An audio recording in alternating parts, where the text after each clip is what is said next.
سنتين في الغربة، وعندما قرر يسافر توفى. هذا قصة حقيقية حصلت معي قبل أمس. السلام عليكم ورحمة الله وبركاته. قصة اليوم موجعة. اللي عنده قلب ضعيف ما يتحمل لا يشاهد الفيديو، أنا أنصحه. قصة اليوم يا إخواني لمغترب يمني له 2 سنين في السعودية. تخيلوا قرر يرجع عند أهله، قدر الله عليه في الليل توفي وقد جهز أموره كامل. أقسم بالله أنا عندما شفت الفيديو أنا دمعان عيوني من غير رضاي. إليكم الفيديو. 2 سنين في الغربة، وعندما قرر يسافر توفى. هذا قصة حقيقية حصلت معي قبل أمس. دحين نزلناها مرة ثانية. قد نزلتها الفيديو الأول بس كثيرين قالوا الموسيقى ما سمعوش القصة، بجيبها لكم باختصار.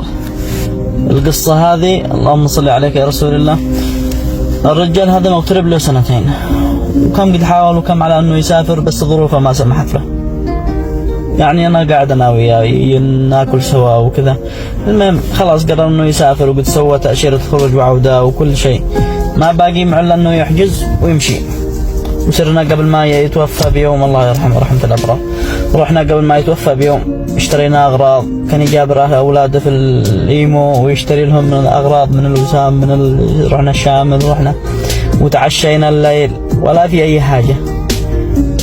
ونام، كانت نومته الأخيرة طبعا. مسكته جلطة، ما قام الصباح إلا جينا نصحي ما في. أول مرة أشوف واحد يموت عندي. والله أن هذه القصة وجعتني. إيش الذي وجعني أكثر شيء؟ وجعني وجع قلبي قسما بالله العظيم. محمد كان يتصلوا أولادهم متعودين يتصلوا مباشرة يرد عليهم. كان تتصل زوجته، تتصل لين يقفل. أنا أشوف الجوال، ما أعطوني الجوال حقه طبعا وهو في المستشفى. ما قدرت أرد. آخر شيء عملت لها رسالة، قلت لهم أبوكم برا كذا كذا. طبعا الأخ أحمد متعز هو شوية ورجع بنا يتصل. ولده عمره ممكن 7 سنوات، يعمل لي صوت يا عمو حسن رد علي، ورجع جاوب علي ويقول لي وين أبي الشيء اللي أبي ضروري.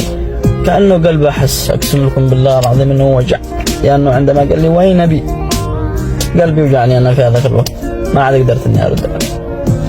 قلت له أبوك برا، قال أبغى بابا ولا أبغى بابا، ويبكي وكأنهم عارفين إيش الموقف. والله إنه موقف صعب لما إنسان مغترب وبعيد عن أهله وفرحان إنه بيسافر.